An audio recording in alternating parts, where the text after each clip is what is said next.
सभा विघटन मुद्दामा बहस सकियो। अर्को पेशी असार 28 गते एमिकस क्युरीको राय बाजियो।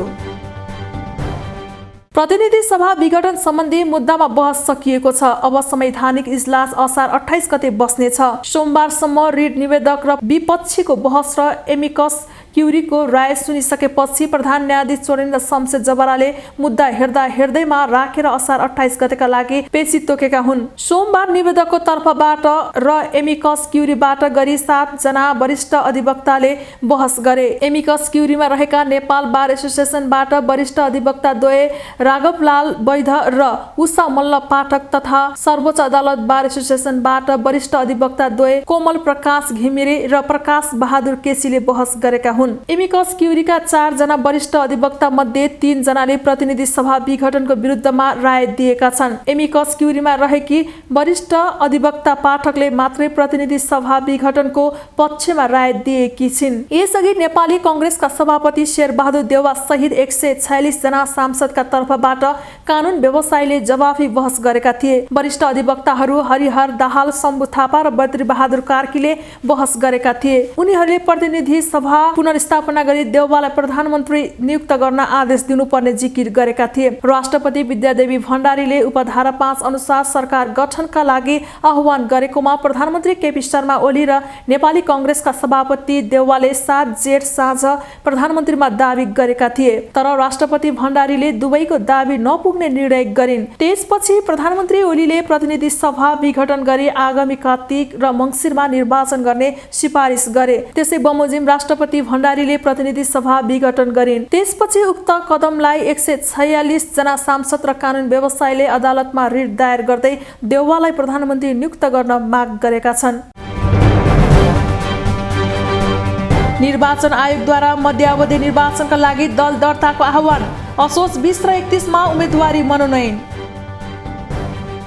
निर्वाचन आयोगले प्रतिनिधि सभाको मध्यावधि निर्वाचनको लागि दल दर्ता गर्न आह्वान गरेको छ। आयोगले सोमबार विज्ञप्ति जारी गरी मध्यावधि निर्वाचनका लागि असार 31 देखि साउन 15 गतेसम्म दल दर्ताको समय दिएको हो। सरकारले संसद विघटन गरी कार्तिक 26 र मङ्सिर 3 गते मध्यावधि निर्वाचन घोषणा गरेको थियो। आयोगले सो अनुसार कार्यतालिका सार्वजनिक गरेको हो। त्यस्तै कार्तिक 26 गते हुने प्रत्यक्ष निर्वाचनका लागि असोज 21 देखि असोज 26 गतेसम्मको निर्वाचन कार्यक्रम बनाएको छ। मङ्सिर 4 गते हुने निर्वाचनका लागि असोज 31 देखि कार्तिक 5 गतेसम्मको निर्वाचन कार्यक्रम बनाएको आयोगका प्रवक्ता राजकुमार श्रेष्ठले जानकारी दिए। आयोगले अन्तिम मतदाता नामावली भदौ 23 गते प्रकाशन गर्ने जनाएको छ। समानुपातिक निर्वाचन प्रणालीतर्फको निर्वाचन कार्यक्रम भने भदौ 2 देखि कार्तिक 2 गतेसम्म सञ्चालन हुने आयोगले जनाएको छ। प्रतिनिधि सभा विघटन गर्ने प्रधानमन्त्री केपी शर्मा ओली नेतृत्वको सरकारको कदम विरुद्ध सर्वोच्च अदालतमा मुद्दा चलिरहेकै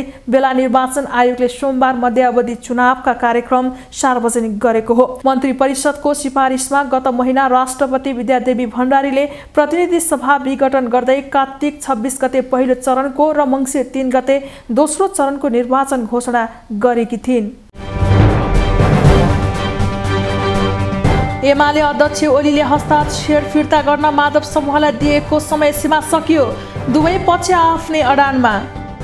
नेकपा एमाले अध्यक्ष एवं प्रधानमन्त्री केपी शर्मा ओलीले नेता माधव नेपाल पक्षका नेताहरूलाई कांग्रेस सभापति शेरबहादुर देउवालाई प्रधानमन्त्री बनाउन गरेको हस्ताक्षर फिर्ता लिन दिएको समय सीमा सकिएको छ। ओलीले पछिल्लो पटकको आफू पक्षीय केन्द्रीय कमिटी बैठक मार्फत नेता नेपाल पक्षका 23 जना नेताहरूलाई हस्ताक्षर फिर्ताका लागि सोमबार साँझ 5 बजेसम्मको समय सीमा दिएका थिए। आफूले दिएको समय सीमाभित्र नेपाल पक्षले हस्ताक्षर फिर्ता नलिए पार्टी एकताको आधार नबन्ने घोषणा गरेका थिए। तर नेपाल पक्षले ओलीको निर्देशन अनुसार हस्ताक्षर फिर्ता नलिने अडान कायमै राखेको छ। यो बीचमा पार्टी एकताका लागि ओलीले आफ्ना तर्फबाट नेताहरू सुभाष नेवाङ, विष्णु पौडेल र शङ्कर पोखरेललाई नेपाललाई सहमत गराउन उनको निवास कोटेश्वर पठाएका थिए। ओलीको हस्ताक्षर फिर्ता लिए मात्रै पार्टी एकता सम्भव भएको सन्देश सहित ती नेताहरू कोटेश्वर गएका थिए। तर नेपालले सर्वोच्च अदालतको मुद्दा प्रभावित हुने गरी आफूहरूले हस्ताक्षर फिर्ता नलिने अडानबाट पछि हटेनन्। ओलीले आफ्नो निर्देशन पालना गर्नेहरू एमाले रहन नसक्ने घोषणा गरिसकेका छन्। संसद विघटन विरुद्ध परेको मुद्दामा आदेश आएको भोलिपल्ट आफूले केन्द्रीय कमिटी बैठक बोलाउने उनले घोषणा गरेका थिए। प्रतिनिधि सभा विघटन विरुद्ध राष्ट्रिय सभामा विपक्षीहरूको विरोध। विदेशी हस्ताक्षेप निम्त्याउने काम प्रधानमन्त्रीबाट भएको आरोप। सरकारले संविधानको मर्म र भावना विपरीत प्रतिनिधि सभा विघटन गरेको भन्दै विपक्षी दलहरूले राष्ट्रिय सभामा विरोध जनाएका छन्। राष्ट्रिय सभाको सोमबारको बैठकमा कांग्रेसका राष्ट्रिय सभा सदस्य रमेश जङ रायमाझीले प्रतिनिधि सभा विघटनको विरोधमा कालो क्याप देखाएर विरोध जनाए। संसदमा कालो झण्डा देखाउन नमिल्ने भएकाले कालो क्याप देखाएको उनले बताए। उनले आफूले कहिले पनि सदनमा कालो क्याप लगाएर नआएको भए पनि सोमबार विरोधकै लागि कालो क्याप लगाएको बताए। कोरोना महामारी कारण सडकमा प्रदर्शनका लागि आउनु उपयुक्त नभएको भन्दै उनले सांकेतिक विरोध गरिएको जिकिर गरे। रायमाझीले सरकारले कोरोना संक्रमण रोकथाममा प्रभावकारी काम गर्न नसकेर आरोप लगाए। उनले अहिले मुलुकमा भ्रष्टाचारले जरा गाडेको आरोप लगाउँदै कोरोना विरुद्धको खोप खरिदमा पारदर्शिता कायम हुनुपर्ने माग गरे। फरक प्रसंगमा सांसद रायमाझीले संसदबाट पारित चुच्चे नक्सा अहिले जनक शिक्षा सामग्री केन्द्र लिमिटेडबाट प्रकाशित पाठ्य पुस्तकमा किन उल्लेख भएन भनी सरकारसँग प्रश्न गरे। हिजो यो हामीले सदनमा संघीय संसदभित्र हामीले चुच्चे नक्सामा एकजना मानवले बाहेक सबै मानवले हस्ताक्षर गरेको चुच्चे नक्सा कहाँ हरायो? आज कहाँ गयो? उहाँकै क्याबिनेटको शिक्षा मन्त्री मन्त्रालयले प्रकाशन गरेको किताबमा आज चुच्चे नक्सा छैन। कहाँ गयो उहाँको राष्ट्रवादी? कहाँ गयो उहाँले देखाएको चुच्चे नक्सा? त्यो नक्सा चाहियो हामीलाई आज। त्यसै हिजो हामीले हस्ताक्षर गरेर मात्र भएन, त्यो नक्साको खोजीमा हामी छौँ। म आजसम्म यो सदनमा यो रूपमा प्रस्तुत भएको थिइनँ। म आज अर्कै रूपमा, आज संसद विघटन गरिएपछि नेपालको संविधान मिचिसकेपछि प्रधानमन्त्रीले प्रतिनिधि सभा विघटन गरिसकेपछि लाखौं मान्छे सडकमा कालो झण्डा बोकेर निक्लिनु पर्ने बेला थियो। संविधानलाई धोधा बनाएको विरुद्धमा निक्लिनु पर्ने थियो। तर 5 राजनीतिक गठबन्धनको कारणले, उनको सुझबुझको कारणले अहिले कोरोनाको बेलामा सडकमा निक्लेर जनतालाई जोखिम अवस्थामा पुर्याउनु हुँदैन भनेर गरिएको अवस्थामा आज म यो सदनमा मैले कुनै दिन पनि आफू टोपी लाए होला, अरू चिज लाए होला, आज म क्याप लाएर प्रवेश गरेको छु। सदनमा कालो झण्डा देखाउने अवस्था नभएको कारणले आज सम्माननीय अध्यक्षज्यू मार्फत प्रधानमन्त्रीको कदमको विरुद्धमा यो सदनमा मुलुकले थाहा पाओस् विरोधको सहयोग हो, यो कालो झण्डाको रूपमा मैले यो प्रस्तुत गरेको छु सम्माननीय अध्यक्ष महोदय। त्यस्तै नेकपा माओवादी केन्द्रका सांसद नारायण काजी श्रेष्ठले आन्तरिक राजनीतिमा विदेशी हस्तक्षेप निम्त्याउने काम प्रधानमन्त्रीबाट आएको आरोप लगाए। राष्ट्रपतिको सहयोगमा एकपछि प्रधानमन्त्री केपी ओलीले अर्को प्रतिगामी कदम चालेको उनको भनाइ छ। राष्ट्रिय सभा अधिवेशन तत्काल अन्त्य नगर्न आग्रह गर्दै प्रतिनिधि सभा नभएका बेला यस सभालाई लोकतन्त्रको रक्षा र जनताको आवाज उठाउने थलोका रूपमा निरन्तरता दिनुपर्ने उनले बताए। प्रधानमन्त्री केपी ओलीले राष्ट्रपतिको सहयोग साथ एकपछि अर्को गरी प्रतिगामी कदम चाल्दै देशलाई प्रतिगमनको दिशामा धकेल्ने काम गरिएपछि अहिले देश प्रतिगमन र अग्रगमनको द्वन्द्व सङ्घर्षको बीचबाट गुजिराखेको छ। हामीले एकपटक प्रतिनिधि सभा विघटन गर्ने प्रतिगामी कदमलाई असफल बनायौँ, तर प्रतिगामी कदम पूर्ण रूपमा असफल हुन सकेन र अहिले पनि प्रतिगामी कदम फेरि प्रतिनिधि सभा विघटन 2 अन्तर्गत चालिएको छ र हामीले त्यसलाई पुरा परास्त गर्न सकिराखेका छैनौँ भने अर्कोतिर प्रतिगमन पनि आफ्नो योजना अनुसार सम्पूर्ण संविधान र लोकतन्त्रलाई समाप्त गरेर प्रतिगामी निरङ्कुशतान्त्रिक राजनीतिक प्रणाली स्थापित गर्ने उत्कर्ष बिन्दुमा पुगिसकेको छैन। बैठकमा नेकपा एमालेका सांसद देवेन्द्र दाहालले पुनर्स्थापित प्रतिनिधि सभाले यसअघि प्रभावकारी काम गर्न नसकेको उल्लेख गर्दै मुलुक अब निर्वाचनमै जानुपर्ने बताए। सांसद दाहालले आफ्नै दलका नेतालाई प्रधानमन्त्रीबाट हटाउन अदालतमा लाइन लागेको दृश्य अनौठो देखिएको धारणा व्यक्त गरे। उनले प्राकृतिक प्रकोप पछि उद्धार र राहतमा जुट्नुपर्ने अहिलेको आवश्यकता रहेको जिकिर गरे। म आजको यस बैठकमा कोभिड र बाढी पीडितबाट ज्यान गुमाएकाहरूप्रति हार्दिक श्रद्धाञ्जली अर्पण गर्न चाहन्छु। साथै देशभरका विभिन्न अस्पतालहरूमा उपचार गराइरहनुभएका कोभिड सङ्क्रमितहरूको शीघ्र स्वास्थ्य लाभको कामना गर्दै उहाँहरूको स्वास्थ्य उपचारको उचित प्रबन्ध गर्न नेपाल सरकारसँग अनुरोध गर्दछु र बाढी पीडितहरूप्रति सहानुभूति व्यक्त गर्दै उनीहरूको लागि राहत र पुनर्स्थापनाको लागि नेपाल सरकारसँग जोडदार माग गर्दछु। यस बीचमा भएका राजनीतिक उतार चढावहरू पनि निकै जटिल र रोचक ढङ्गले अगाडि बढिरहेका छन्। यस सवालमा हाम्रो यो गरिमामय सभा बेखबर रहन सक्दैन र बेखबर रहनु पनि हुँदैन। यति बेला फेरि पनि हामी प्रतिनिधि सभा भङ्ग भएको अवस्थामा नै यो बैठक बसिरहेका छौँ। यो हाम्रो नियति जस्तै बनेको छ। कस्तो विडम्बना हो, यो राष्ट्रिय सभा र प्रतिनिधि सभा एकअर्कामा लुकामारी खेलिएको देखिएको छ। यिनीहरूको भेट कहिले हुने हो त्यो पनि थाहा छैन। अध्यक्ष महोदय, हाम्रो देशको संसदीय प्रणालीमा यो सभाको मात्रै बैठक बस्ने जस्तो भनेको स्वाभाविक रूपले यो अपूर्ण नै हुन जान्छ। जबसम्म यी दुईटा सभा एकैपटक सञ्चालन हुँदैनन् तबसम्म नेपालमा आवश्यक कानुन निर्माण हुन सक्दैन। अन्य सांसदहरूले प्रतिनिधि सभा विघटनका पक्ष र विपक्षमा आफ्ना धारणा राखेका थिए। राष्ट्रिय सभाको अर्को बैठक यही असार 23 गते दिउँसो 1 बजे बोलाइएको छ।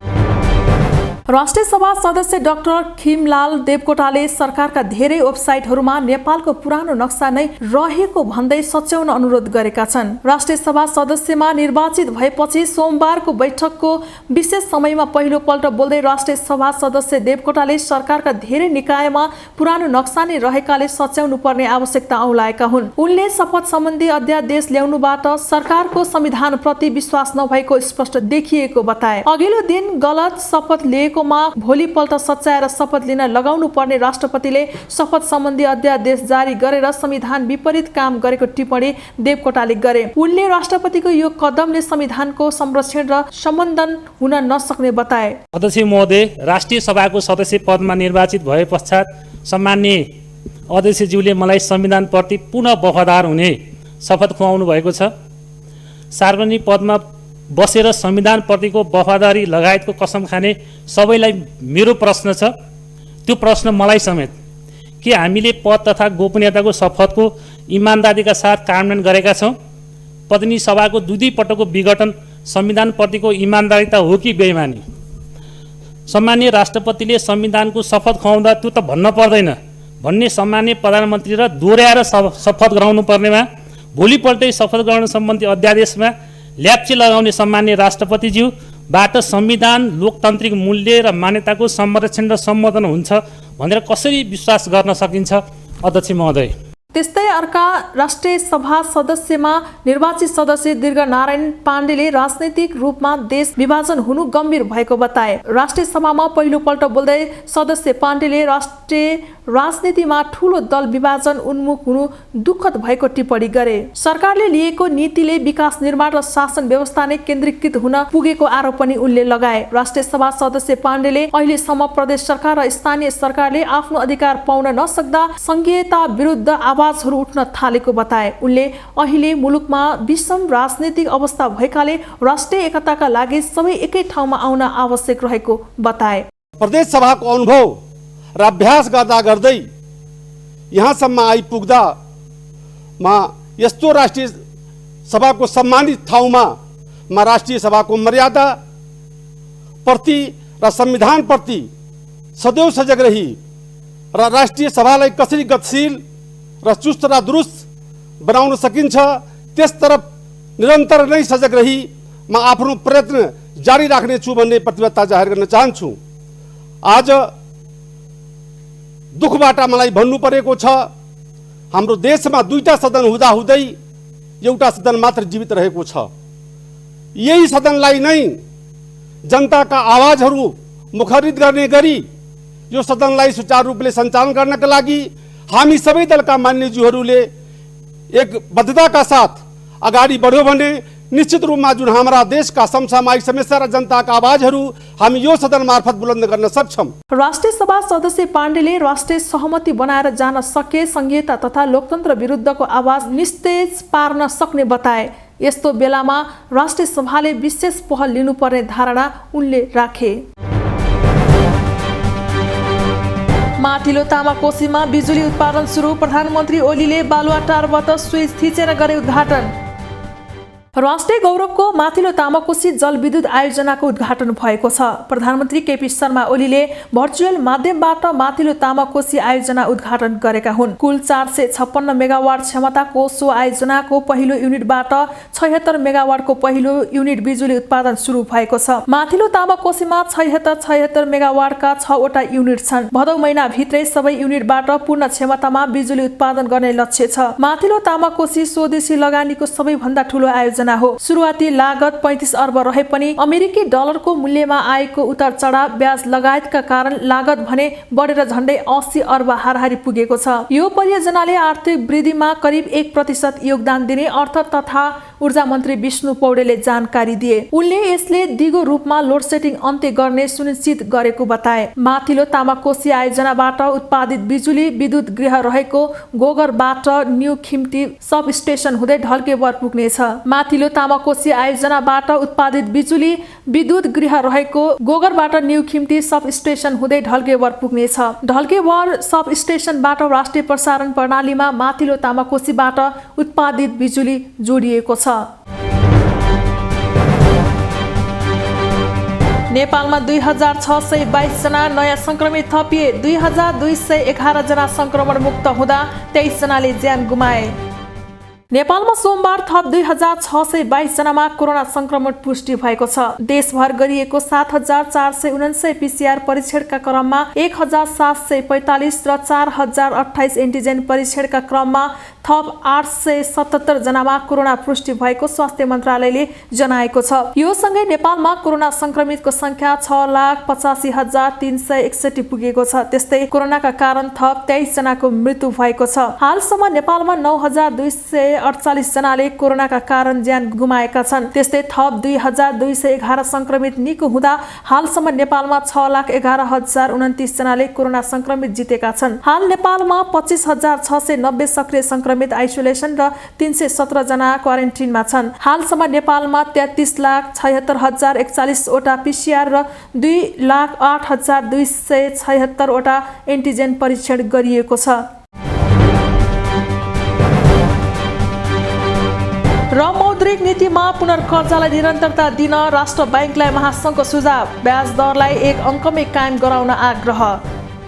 नेपाल उद्योग वाणिज्य महासङ्घले आगामी आर्थिक वर्षको मौद्रिक नीतिमा पुनर्कर्जालाई निरन्तरता दिन नेपाल राष्ट्र बैंकलाई सुझाव दिएको छ। नेपाल उद्योग वाणिज्य महासङ्घका अध्यक्ष शेखर गोल्छाले नेपाल उद्योग वाणिज्य महासङ्घको तर्फबाट आफूहरूले राष्ट्र बैंकका गभर्नरलाई भेट गरी मौद्रिक नीतिमा पुनर्कर्जा, पुनर्संरचना र पुनर्तालिकालाई निरन्तरता दिनका लागि सुझाव दिएको बताएका हुन्। मौद्रिक नीतिमा यस्तो व्यवस्था गरिए व्यवसायी बैंकमा तरलता कायम गर्ने उनले बताए। हाम्रो सुझाव राष्ट्र बैंकको गभर्नर साहबलाई के थियो भने यो मौद्रिक नीतिले जुन गत वर्ष गरिएका जुन खास गरेर पुनर्संरचना, पुनर्तालिका र पुनर्कर्जालाई निरन्तरता अझ बढी अग्रेसिभ तरिकाले निरन्तरता होस् भन्ने हाम्रो चाहना रहेको थियो। यसैमा हामीले डिटेल आफ्नो कुराहरू पनि उहाँ राखेका थियौँ।